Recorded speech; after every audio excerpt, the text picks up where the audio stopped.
Dear students, आज हम exercise 1.2 के बारे में डिस्कस करेंगे। ये देखिए, ये 1.3 ये है अंक गणित की आधारभूत प्रमेय, जिसको हम the fundamental theorem of arithmetics बोलते हैं। ये जो थ्योरम है ये क्या कहती है,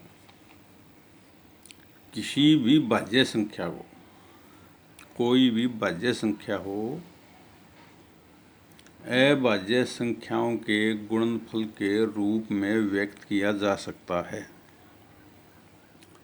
किसी भी भाज्य संख्या को अभाज्य संख्याओं के गुणनफल के रूप में व्यक्त किया जा सकता है। अब देखिए, जैसे ये है 40 एक भाज्य संख्या है। तो ये जो स्टेटमेंट है, इसका मतलब क्या है? देखिए, हमने इसके अभाज्य गुणनखंड बनाए। 40 को हम 2 से डिवाइड करेंगे, 2 से 20 आ गया। 20 को फिर 2 से डिवाइड करेंगे, 10 आ गया। इस 10 को फिर 2 से डिवाइड करेंगे, 5 आ गया। तो ये जो 40 है, इस 40 को हम ऐसे लिख सकते हैं। 40 बराबर है 2 गुणा 2 गुणा 2 और गुणा ये 5। अब ये जो नंबर हैं 2 और ये जो 5, ये अभाज्य संख्याएं हैं, और इन अभाज्य संख्याओं का जो गुणनफल होगा वो किसके बराबर होगा? वो 40 के बराबर होगा। 2 गुणा में 2 गुणा में 2 गुणा में 5, 2 दूनी 4, 4 दूनी 8, पंजे 40। तो इसका मतलब ये हुआ कि वही 40 तो है भाज्य संख्या, और ये सारी संख्या अभाज्य है। इन सभी अभाज्य संख्याओं का जो गुणनफल होगा वो इस 40 के बराबर होगा। तो इसका मतलब ये हुआ, किसी भी भाज्य संख्या को, जैसे ये 40 है, किसी भी भाज्य संख्या को अभाज्य, जैसे ये सारी संख्याएं अभाज्य हैं, अभाज्य संख्याओं के गुणनफल के रूप में व्यक्त किया जा सकता है। ये हमारा जो क्वेश्चन है, ये 1.2 का पहले क्वेश्चन का पहला पार्ट है। तो आशा है कि आप इस बात को समझ गए होंगे। किसी भी भाज्य संख्या को अभाज्य संख्याओं के गुणनफल के रूप में व्यक्त किया जा सकता है। अब हम एक्सरसाइज 1.2 का जो दूसरा क्वेश्चन है,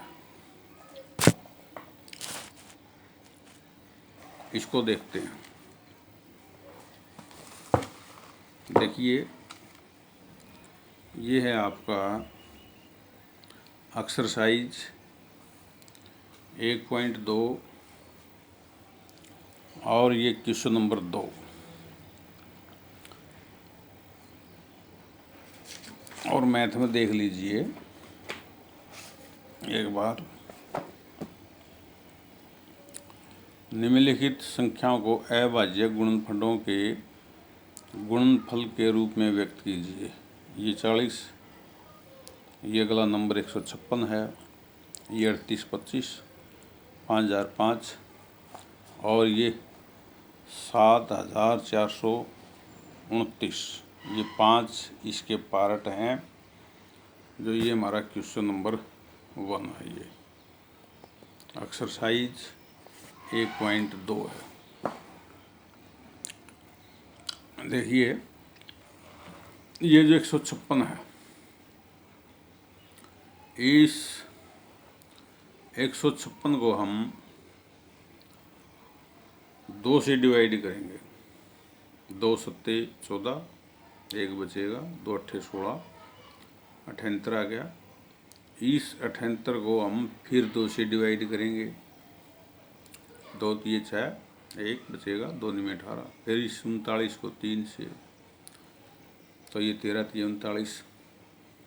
इस 156 को हम 2 गुणा 2 गुणा 3 गुणा 13, मतलब 2 गुणा 2 गुणा 3 गुणा 13, 2 दूनी 4 तो ये 12, 12 की 13 की गुणा होगी 156। इसको हम ऐसे भी लिख सकते हैं, जैसे ये 2 बार है तो 2 की 2, ये 3 एक बार, इसकी पावर 1, ये 13 की पावर 1। तो इस तरह से ऐसे लिखने में और ऐसे लिखने में सिर्फ अंतर ये है, ये जो रूप है इस तरह से लिखने वाला, जैसे 2 की 2 है, 3 की 1 है, 13 की 1 है, इसको घातांकीय रूप कहा जाता है, एक्सपोनेंशियल फॉर्म कहलाती है। तो इस तरह से हमने 156 जो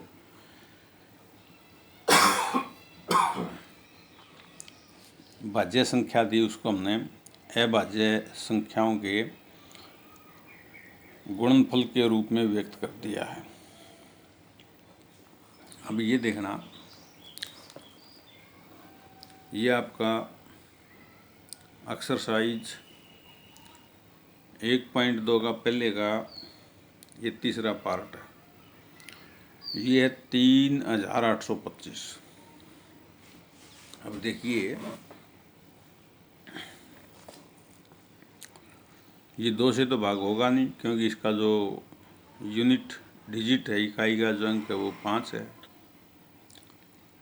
तो 2 से तो सिर्फ वो संख्याएं भाग होती हैं जिसका इकाई का अंक इवन नंबर हो, यानी कि या तो 0 हो, या 2 हो, या 4 हो, या 6 हो, या 8 हो। अब ये डिवाइड 2 से नहीं होगा, अब ये 3 से डिवाइड देखते हैं। अब इसके अंकों का जो जोड़ है 5 2 7 8 15 3 18, इसके अंकों का जोड़ 18 है, 18 3 से भाग होता है, अतः फिर ये नंबर भी 3 से भाग हो जाएगा।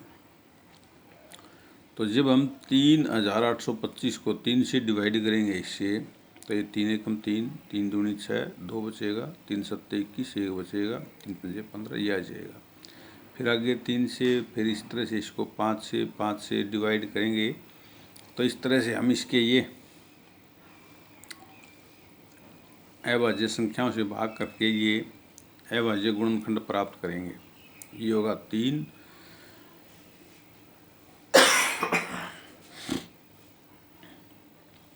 गुणा में 8 गुणा में 2 गुणा में 5, ये 3 गुणा में 3 गुणा में 3 गुणा में 3 गुणा में 5 गुणा में 5 गुणा में 17। तो ये इसका एक्सपोनेंशियल फॉर्म है। तो ये इसके अभाज्य गुणनखंड है। अब ये चौथा जो पार्ट है, ये देखना, ये है 5005। इसको 5 से डिवाइड, फिर इसको आगे 7 से डिवाइड, आगे इसको 11 से डिवाइड किया, तो ये नंबर आ जाएंगे 5 गुणा 7 गुणा 11 गुणा 13। तो इसके 5005 के ये अभाज्य गुणनखंड हो जाएंगे। तो इसका जो लास्ट है वो ये है 7429। पहले गई 5वां पार्ट। अब देखिए, ये पहले 17 से ही जाएगा, फिर ये 19 से डिवाइड होगा, तो 17 गुणा 19 गुणा ये 23। तो इस तरह से इसको हो जाएगा। ये तो बिल्कुल एक आसान सी बात है। अब देखिए, ये है आपका क्वेश्चन नंबर 2। पूर्णांकों के निम्नलिखित युग्मों के HCF और LCM ज्ञात कीजिए तथा इसकी जांच कीजिए कि संख्याओं का जो गुणनफल है वो उनके HCF और LCM के गुणनफल के बराबर होगा। अब ये है जैसे 26, 91, 510, 92, 336 और 54। तो देखते हैं इसमें क्या पूछा गया है और कैसे करना है। देखिए ये है 26 और 91, इनका क्या करना है, इनका HCF भी निकालना है, इनका LCM भी निकालना है और फिर इन दोनों की गुणा उनके HCF और LCM के गुणनफल के बराबर होगी, ये प्रूव करना है। अब ये जो 26 है इसके प्राइम फैक्टर बनाए और 91 के भी प्राइम फैक्टर बनाए।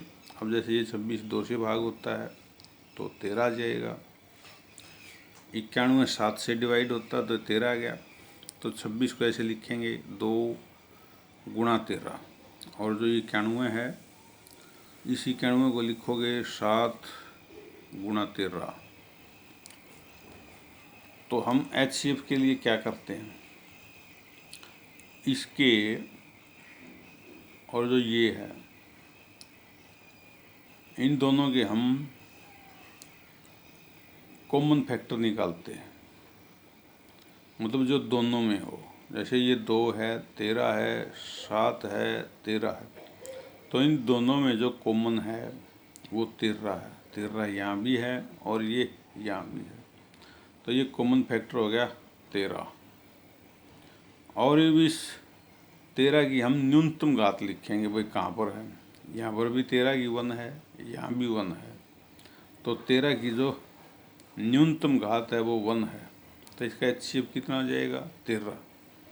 तो इसका LCM कैसे निकालते हैं, LCM में हम इस नंबर के और जो ये नंबर है इन दोनों नंबर के सभी फैक्टर लिखते हैं। जैसे ये 2 भी लिखेंगे, ये लिख दिया, ये 13 भी लिखेंगे, लिख दिया, फिर ये इसका 7 भी लिखेंगे, लिख दिया। अब इसका जो ये 13 है ये नहीं लिखेंगे क्योंकि ये 13 लिखा जा चुका है। मतलब LCM निकालने के लिए सभी फैक्टर लिखने होते हैं, लेकिन कोई भी फैक्टर रिपीट नहीं होना चाहिए। जैसे ये 2 लिख दिया, अब किसी के अंदर 2 है तो वो नहीं लिखना, यहाँ जो नंबर आएगा सिर्फ एक बार आएगा। यानी कि जैसे ये 2 है तो अगर हम एक बार और 2 लिखते हैं तो वो गलत होगा। ये 13 है तो ये नंबर भी एक बार ही आएगा, अगर इसमें और 13 होता कहीं वो नहीं लिखा जाएगा। मतलब यहाँ जो नंबर आएंगे वो सिर्फ एक बार ही आएंगे, इसके अंदर एक से अधिक बार नहीं लिखने, और लिखने सारे हैं। फिर देखना है इनकी अधिकतम घात। ये जो 2 है इसकी अधिकतम घात देखेंगे, 2 की तो ये एक बार है सिर्फ यहाँ पर, तो 2 की जो अधिकतम घात होगी वो होगी 1, क्योंकि इसकी 1 है। फिर 13 देखो यहाँ इस 13 की अधिकतम घात भी 1 है, 7 की अधिकतम घात 7 की अधिकतम घात भी 1 है। तो LCM क्या होगा, 2 की घात 1 हो जाएगी, 7 की घात 1 हो जाएगी, 13 की घात 1 हो जाएगी। तो 2 की 1, 7 की 1, 13 की 1, तो इनकी गुणा जाएगी ये। और अब HCF और LCM की गुणा करनी है हमने। HCF 13 और LCM 182, तो 13 HCF है, 182 LCM है, ये हो जाएगी 2366। तो अब इन संख्याओं का गुणनफल भी निकालना है। गुणनफल कैसे निकलेगा, पहली संख्या ये 26 है और फिर ये 91 है, ये अगली नंबर। तो हम 26 और 91 की गुणा करेंगे, ये भी इतना आ जाएगा। तो दो संख्याओं का जो गुणनफल होगा वो HCF और LCM के गुणनफल के बराबर होगा। अब हम करेंगे क्वेश्चन नंबर 3। अब देखिए ये क्वेश्चन नंबर 3 है कि भाई अभाज्य गुणनखंड विधि द्वारा निम्नलिखित पूर्णांकों के HCF और LCM ज्ञात कीजिए। अभी इसमें दो दो नंबर थे, ये जो दूसरा क्वेश्चन है इसमें तीन तीन नंबर हैं। तो जैसे हम कोई एक पार्ट करते हैं, जैसे ये है,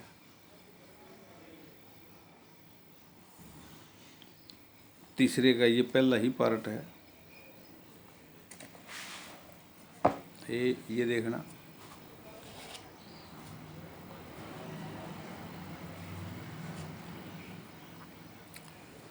बारह का, 15 का, 21 का HCF भी निकालना है, LCM भी निकालना है। प्राइम फैक्टराइजेशन मेथड से निकालना है। ये 12 लेंगे पहले, ये नंबर, इसके हम फैक्टर बनाएंगे।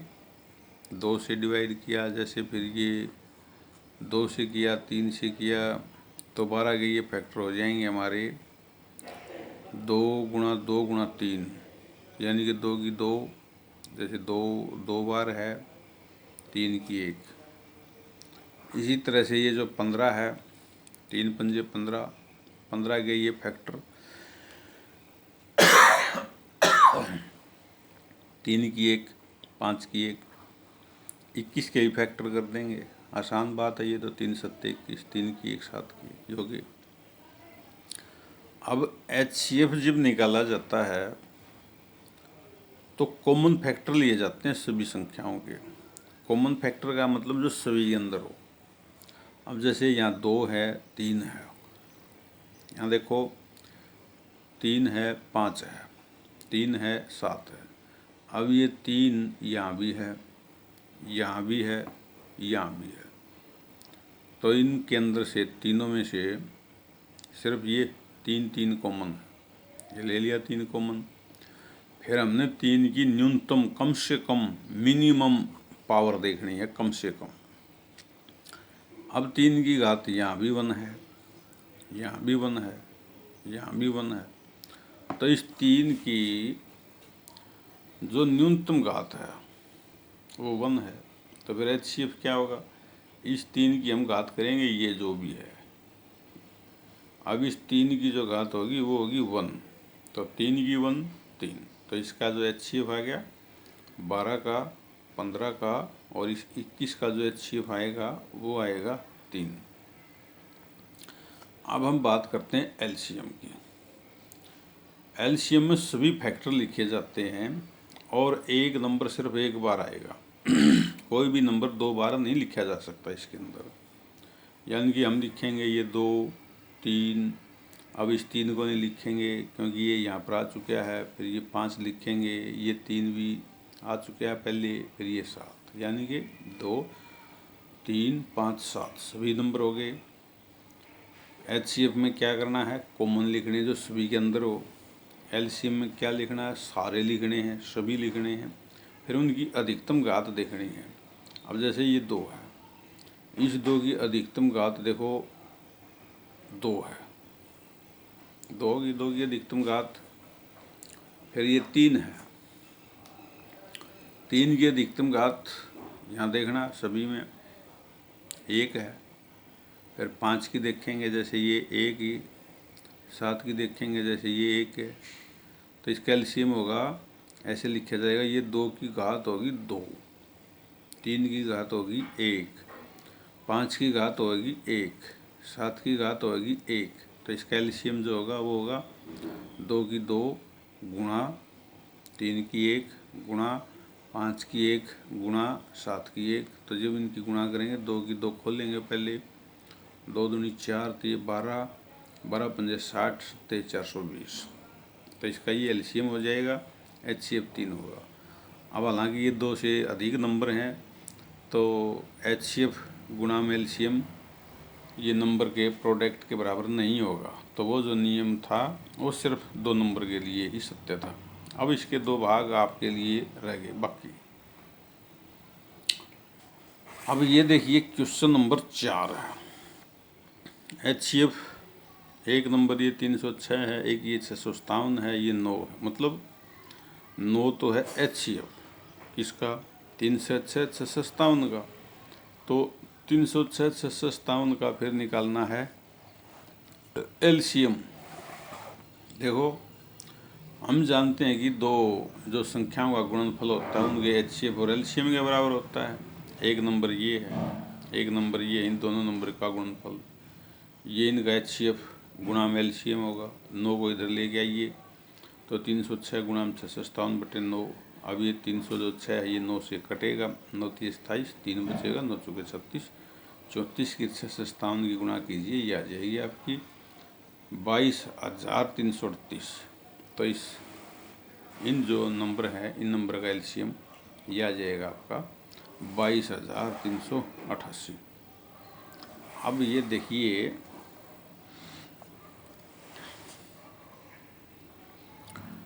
क्वेश्चन नंबर 5, जांच कीजिए कि क्या किसी प्राकृत संख्या n के लिए संख्या 6 की n अंक 0 पर समाप्त हो सकती है। मतलब n जो लेना है वो प्राकृत संख्या लेनी है। प्राकृत संख्या का मतलब है नेचुरल नंबर, और नेचुरल नंबर का मतलब है 1 2 3 4। तो ये जो पूछा है कि ये 0 पर समाप्त हो सकती है। 0 पर समाप्त हो सकती का मतलब ये है कि भाई इसका जो इकाई का अंक है वो 0 होगा या नहीं होगा। अब ये नंबर लिया 6 की n, इसमें n की वैल्यू पुट करेंगे 1 2 3 4 इस तरह से। ये जब एक वैल्यू पुट करेंगे, अब 0 तो नहीं पुट करेंगे क्योंकि 0 नेचुरल नंबर नहीं है। हमने जो लेने हैं वो सिर्फ नेचुरल नंबर लेने हैं। तो 6 की 1 देखना, यहाँ n की जगह 1 रखेंगे, 6 की 1 6 होता है। n की वैल्यू 2 रखेंगे तो 6 की 2 हो जाएगी, यहाँ रखेंगे n की वैल्यू 2, 6 की 2, 6 गुणा में 6 36। फिर ये 6 की n की वैल्यू 3 से ये आ जाएगा 216, 4 से ये आ जाएगा। तो इस तरह से आता रहेगा। ये देखना, यहाँ 6 है, यहाँ भी लास्ट में 6 है, यहाँ भी 6 है, यहाँ भी 6 है, आगे भी 6 आएगा। तो इसका जो यूनिट डिजिट होगा, इकाई का जो अंक होगा वो ऑलवेज 6 आएगा। मतलब 6 की पावर कितनी भी क्यों ना हो, नेचुरल नंबर हो, उससे जो भी संख्या आएगी एक्सपेंड होने के बाद उसका इकाई का अंक भी हमेशा 6 ही होता है। अतः किसी भी प्राकृत संख्या के लिए 6 की जो n है, इसका जो डिजिट यानी कि यूनिट डिजिट कभी भी शून्य नहीं होगा। तो ये था हमारा क्वेश्चन नंबर 5। अब हम बात करेंगे क्वेश्चन नंबर 6 के बारे में। तो देखना,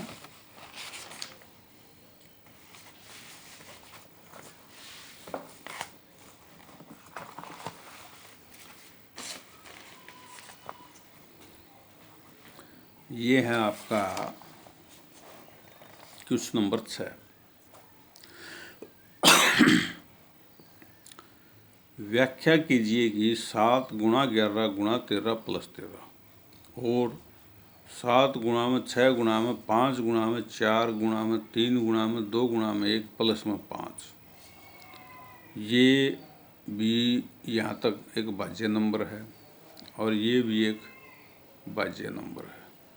तो देखना कैसे करेंगे।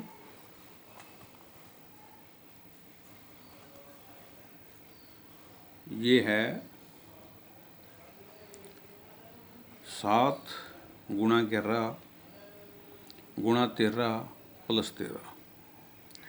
अब ये तीनों नंबर गुणा में हैं और ये प्लस 13 है। इसमें से और जो ये लास्ट वाला है इसमें से हम 13 को कॉमन लेंगे तो यहाँ बचेगा 7 गुणा 11, 13 को 13 से डिवाइड कर देंगे, 1 आ जाएगा। इस 13 को भी 13 से डिवाइड करेंगे, 1 आ जाएगा, ये प्लस में 1। 11 सते 77, 77 एकम 77 और ये 1 78 हो जाएगा। तो 13 गुणा में 78 आ जाएगा आपका ये 1014। और 1014 के यहाँ देखना, ये 2 से 3 से 13 से ये गुणनखंड हो गए। अब इसके ये तो है भाज्य गुणनखंड हो गए, 2 3 13, अरे 1 और ये खुद भी होगा। तो इस तरह से इस 1014 के 5 गुणनखंड हो गए। तो जिस नंबर के 5 गुणनखंड होंगे वो संख्या क्या होगी? वो संख्या तो भाज्य होगी। देखिए, इसको जब हम सिंपलीफाई करेंगे, हमने ये नंबर बताना है, जब हम इसको सिंपलीफाई करेंगे तो इससे नंबर ये आएगा और ये एक भाज्य संख्या है। तो हम कह सकते हैं कि ये जो भी है ये एक भाज्य संख्या है। अब देखना, ये इसका नेक्स्ट पार्ट है।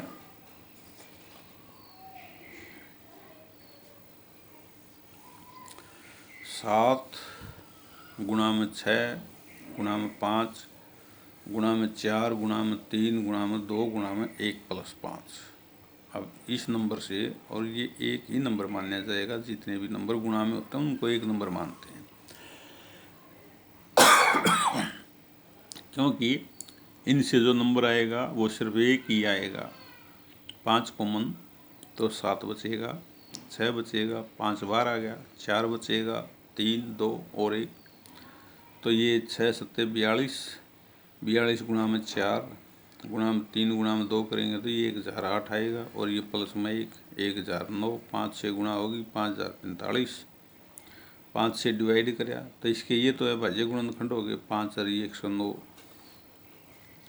अब 1 और ये खुद नंबर भी इसका गुणनखंड होगा, तो इसके कितने गुणनखंड हो गए? 4। तो जिसके 4 गुणनखंड होंगे वो संख्या क्या होगी? भाज्य। आते हैं, इनसे जो नंबर बनेगा वो एक भाज्य संख्या होगी।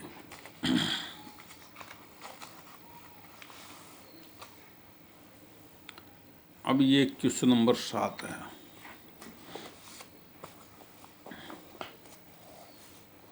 ये देखना,